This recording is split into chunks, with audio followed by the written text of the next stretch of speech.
Good morning, Eugenatics. Good morning. It's Wednesday and it's the 2nd of July. The last reading we ended with the drunk Pakistani kicking the other thin one and he laid flat on the floor, senseless. So let's start. Book reading number 24. I stayed at the aisle to his left, trying to keep steady his upper body. Then he started hitting me with his head.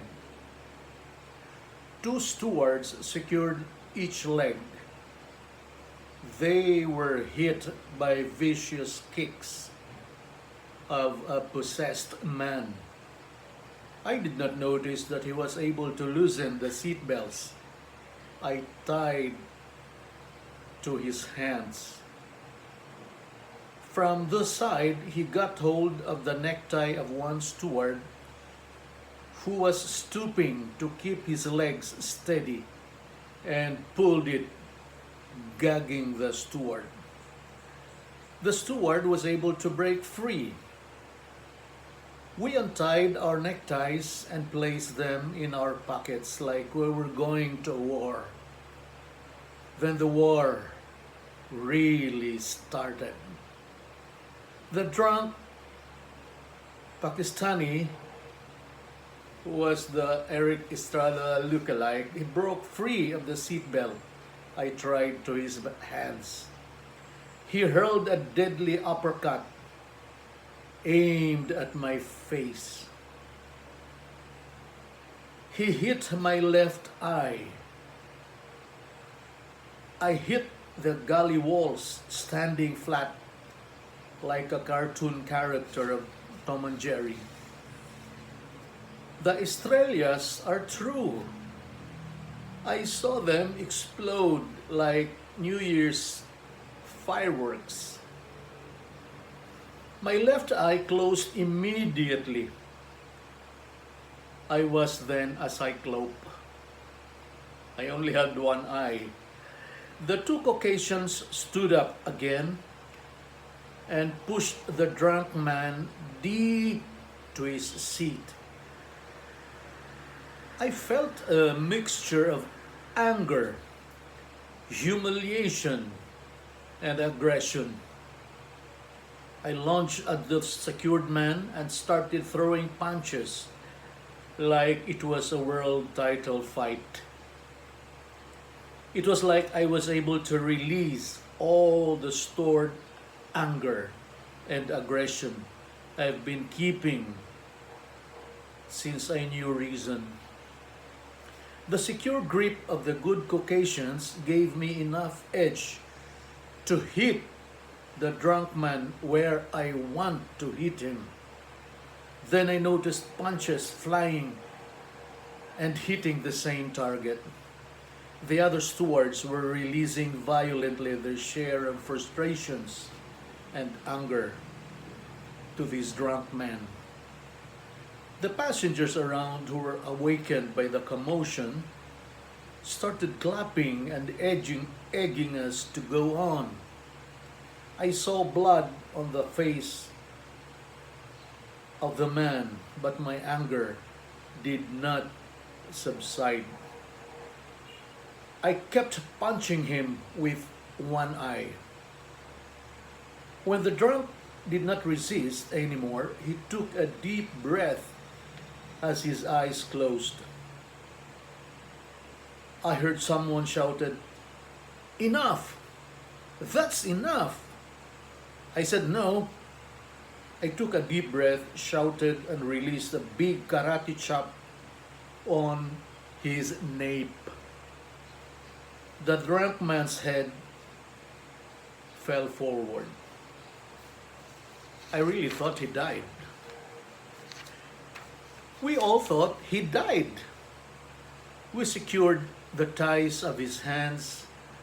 We made sure he could not move to harass anybody. We took turns watching him until we landed in Bangkok.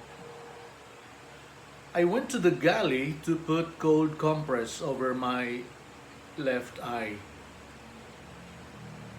When I saw the small metal water fire extinguisher, I trembled. It was good I did not see it during the scuffle. I could have hit him with this handy metal fire extinguisher. Perhaps I could have killed him in anger. Both were turned over to the Bangkok airport authorities for incarceration, then deportation. These two passengers were going to Australia to migrate. During the Bangkok to Manila leg, the purser told me to just sit down and rest and put cold compress to my black eye and bloated, bleeding fists. I chose to work instead just the same. Anyway, the passengers knew the cause of my black eye, closed eye. It was the first and only time I served the passengers in a Ray-Ban. 3 days off was good enough for me to recover. My eyes healed and opened. A black shade around it was still visible, but it just appeared like I needed a good sleep. My fists were still aching from pain. My next flight was Sydney, Australia. Upon boarding, an Australian lady smiled at me and said, "How are you?" "Good," I responded. Perhaps she knew I did not recognize her. She said, "I was there." "How was your left eye?" she added. "I was there a few rows behind. I was the one clapping excitedly as you guys punched that rogue, drunk Pakistani into silence. Thank you for keeping us safe."